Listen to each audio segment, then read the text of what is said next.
Yo, what's going on, guys? Welcome back to the channel. Today we're gonna be seeing an insanely crazy OTK using a very awesome Yu-Gi-Oh extra deck monster. It's gonna be doing over 40,000 damage, which, yeah, if you're playing in tag duels, you can literally 1v2. It really doesn't matter what the attack that your opponent has, unless they also have like a 40,000 monster. You're gonna be one-shot OTKing, one-punch manning them, but we're seeing some Raid Raptors. This guy actually makes a pretty good board turn one over here, Pure Neo. And then Faustine in the back playing the DarkWorld mixed in with the Dangers with a very special extra card. I won't ruin it in the first duel of who's going to be doing what, but there's going to be a very powerful monster coming out very, very soon from both players, actually.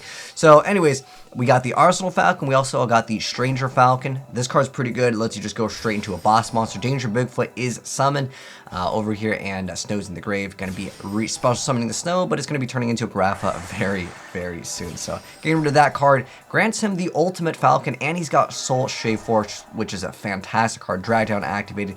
Going to be getting rid of one of his cards, and then Feather Duster is going to be popping the last back row over there. So now no more back row, but Ultimate Falcon is still a very powerful card. Going into the number 23 Lancelot, which does have this ability to target a face-up monster your opponent controls and get rid of it. He disrespected him, didn't even need it, and he's going to go into Pain Gainer, which is just going to go into monster. Just has 4k attack, so it might be able to do something, but remember, Raid Raptor Ultimate Falcon during the end phase, and that's both players' end phase, it does reduce everything by 1,000 attack. And if your opponent controls no face-up monsters, they take 1,000 burn damage.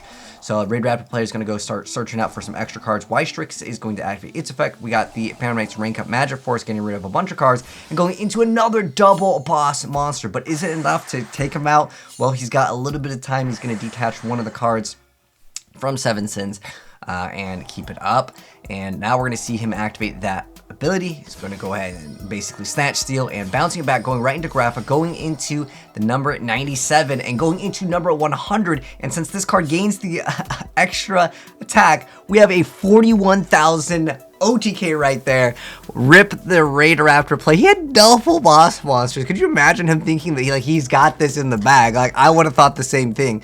But let's go ahead and check out another duel over here. So the Raid Raptor player, maybe he needs to go faster. He needs to get out more boss monsters, right? And I saw this and I was like, this is too cool. I had to make a video on this. So now it's Dayton. So I guess someone else playing Raid Raptors. But Faustine, he's got the magic deck. I just haven't seen DarkWorld in a long time. I know it's a lot of people like very specific archetypes. Like, I get asked all the time, yo, can you do a Lightsworn deck profile? I'm like, Lightsworn hasn't had anything change. I don't see anything in Lightsworn recently that would make it like, you know, a very spicy thing. But when I do see something cool that, you know, I just haven't seen before, I like to share it with you guys. So big shout outs to Faustine for his build over here. But now he's got double Ultimate Falcons to deal with turn one. All right, I don't know, is Raid Raptor now a more popular deck? I haven't really seen too much of this deck either, but double Ultimate Falcons, if you make him turn one, however many you make, your opponent takes 1,000. Almost kind of reminds me of like the towers back in the day, but nowadays people just tribute the card. But nonetheless, double Ultimate Falcon. Remember, these cards are immune by other card effects, so that can be something to take into consideration. But now he's going to go ahead and boost up his monster. You can banish this card and then you destroy the attacking monster by, the 7 says doesn't care about that too much. Then we got Arsenal Falcon coming out once again, and he's going to go ahead and start dumping, activate the effects, start searching out. He's going to add the Vanishing Lanius, and on top of that, he's going to finally maybe be able to get over it. Nope, 7 Sins too good for that protection. So he's got another stall. He's going for the Astral Karibo. That's a pretty cool card. That is a newer card, actually. And he's going to go ahead and make the number 100. And that's another 34,000 OTK. And I just thought that was way too cool. And like, I was wondering, how consistent is this, right? Like, you know, sometimes you see something happen, like, you know, once in a blue moon.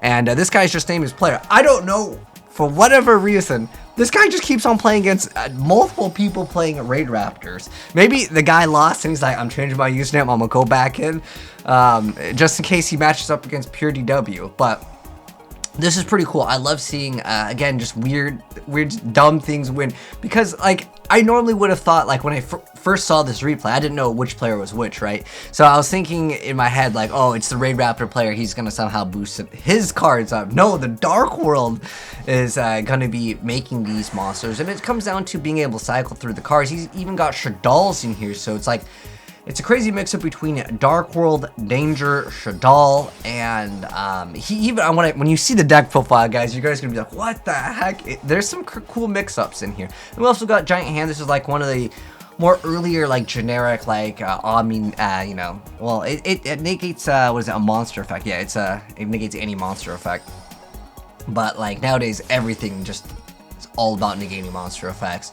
Palooza, very, very popular. But now he's gonna go and make another number 100. And this guy's probably like, dude, I give up. Like, at this point, he's made it 3 times in OTK. Like, that's awesome. All right, big shouts to Faustian. Let's go ahead and hop right into the deck profile to go ahead and check out what he's playing. So I'm gonna call it the number 100 emoji DarkWorld.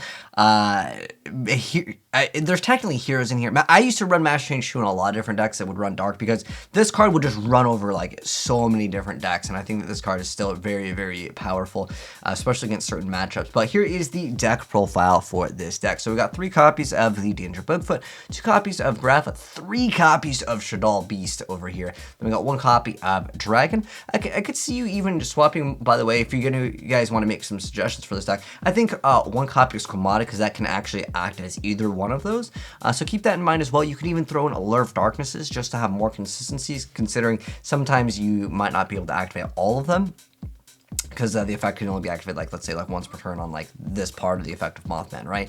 So keep that in mind as well. That's another option. But I love how he used Astral Kariba. That was the new surprise card that I wanted to go ahead and show off. So that was kind of cool to see that guy. But anyways, yeah, 3 Shell Beasts, then 1 Dragon, 3 copies of Mothman, 3 copies of the Snow, 1 copy of Trick Clown, then we had 3 copies of the Chupacabra, then we got 2 copies of Windy, then 3 copies of the Brow, 2 copies of Astral Kariba, the new card, then 2 copies of Drag, 1 copy of Feather Duster, triple Shell Fusion. And this is totally fine because, like, you need that for the turn 1 plays.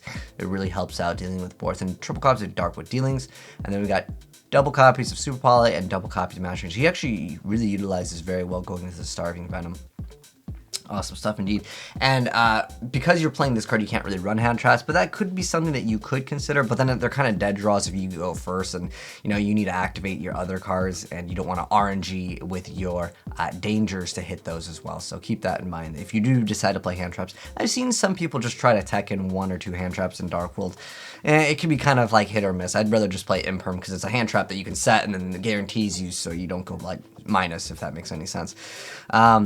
With the plays. And as far as the extra goes, we got a Construct, we've got a Starving Venom, we got Anki, we've got Dark Law, we got Winda, we got 7 Sins, Pain Gainer, and the number 97, and then 38, Lancelot.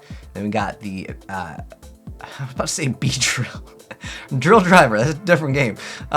Number 106, and then we got the Exile Knight, and then we got number 60, and of course, what makes the deck possible for the insane 40,000 damage plus plays from the monster is going to be number 100 Numeron Dragon. But anyways, hopefully you guys enjoyed the video. If you did, drop a like on it. If you're new here and you want to see more crazy decks, hit subscribe, turn the bell, and you'll definitely see more very soon. But if you guys want to send me in any other crazy decks, I love seeing what you guys send in over to the email, or you guys can just hit me up via the Discord. You can drop it in. We have a Yu-Gi-Oh community over there, so feel free to join up if you'd like to. And I'll catch you guys in the next one. Big shouts once again, Faustian. You made an awesome deck.